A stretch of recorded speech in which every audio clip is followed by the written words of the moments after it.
Hello, my name is Mark Maines. I'm from Tarpon Springs, Florida. I'm currently in a pre-med major, and I want to introduce you to electrochemistry and how it relates to your heart.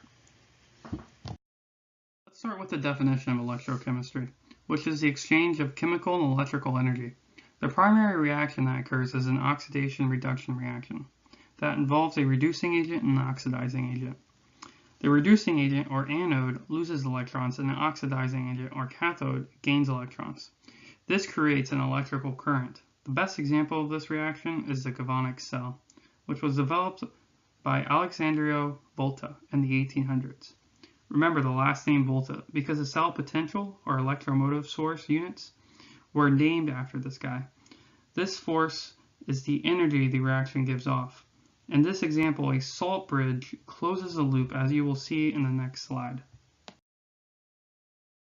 Here's the example of the galvanic cell. The reaction occurring is between zinc and hydrogen gas through a wire that is most likely platinum, and both sit in a solvent. Notice that the reaction gets split into two half reactions. These half reactions help balance the equation and give us voltage values. Every half reaction has a voltage value that can be found in most college chemistry textbooks. As you can see, there is a salt bridge that connects the two beakers, and another oxidation reaction occurs to create an electrical loop by exchanging electrons back into the other beaker.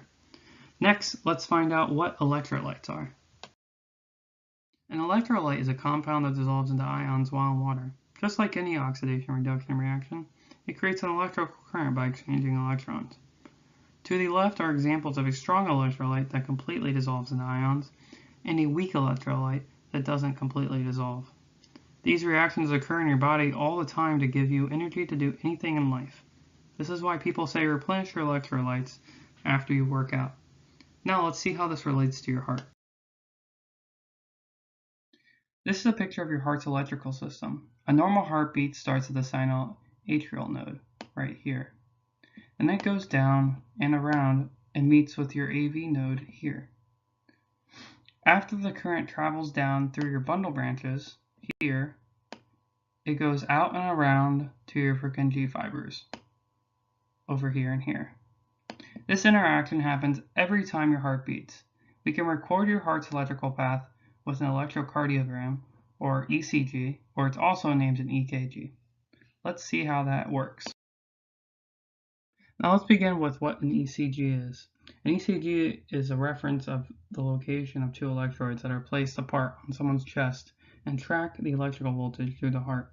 On the bottom right, an ECG is showing one normal heartbeat. The graph above shows the voltage of the pacemaker cells. Beginning with the heart cycle, we have the resting phase at negative 90 millivolts, where potassium is leaking out of the cells, where it creates a small peak on the ECG. Next, at phase 0, depolarization, sodium rushes inward of the pacemaker cells, moving the voltage of the top graph above 0 volts. On the picture of the ECG, the QRS should be a little narrower, matching with the swift sodium channels rushing in at phase 0.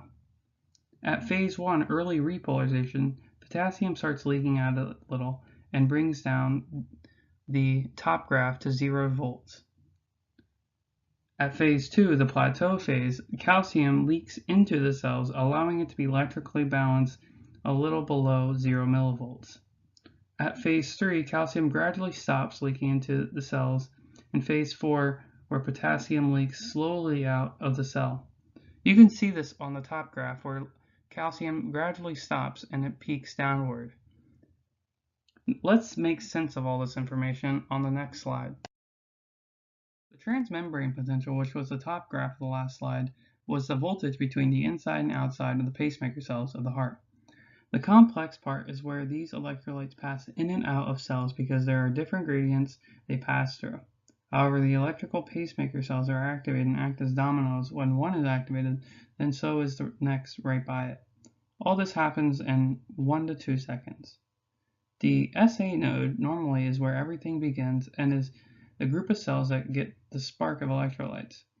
Now, these reactions allow for the heart valves to open and close, not allowing backflow of blood through the heart. We'll see this later. The big takeaway would be to know that potassium leaks out of the pacemaker cells first. Then the next big thing that happens would be sodium rushes into the cells.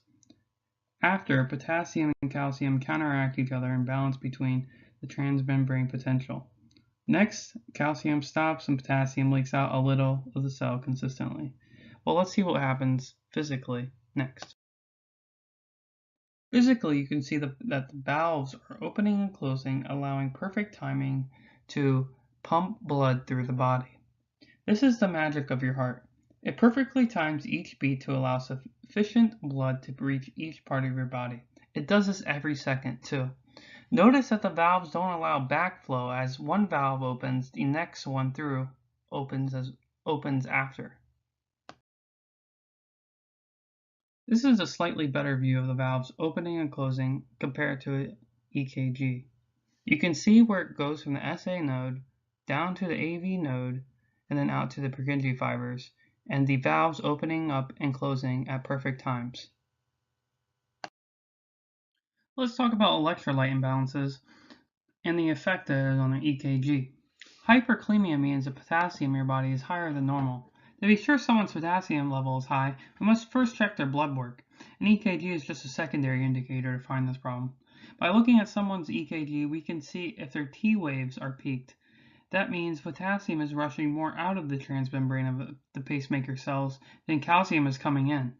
This is why the T waves are peaked up during the phase 3 of the heart cycle.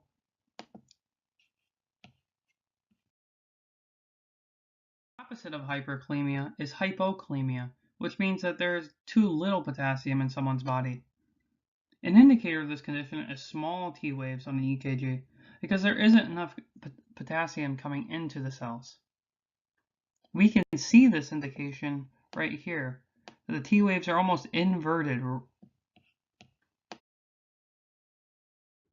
We can see something different happens on the EKG with hypercalcemia, which means there is too much calcium in someone's body.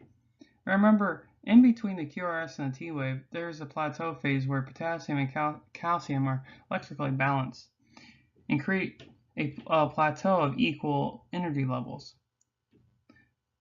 Since there is a lot of calcium, that means that the plateau phase will be shortened because potassium can't keep up. Therefore, we have a shortened QT interval. Now, hypocalcemia is where someone has too little calcium in their body. This means we will have a longer QT interval because calcium and potassium will be electrically balanced longer during the plateau phase. So how do we fix an electrolyte balance? Specifically, how do we fix hypokalemia? My pre-medical school advice would be to take potassium chloride supplement. I'm not a doctor, so take my word for a grain of salt, but this should work depending on the patient. The reason why is that potassium chloride is a strong electrolyte, so it completely ionizes in water. Your body is 70% water, and you get those potassium ions floating in your bloodstream, which travel to your heart for supply. This should fix the problem. Hey, thanks everyone for watching. Remember, the heart needs electrolytes to beat. I hope I taught you guys something today.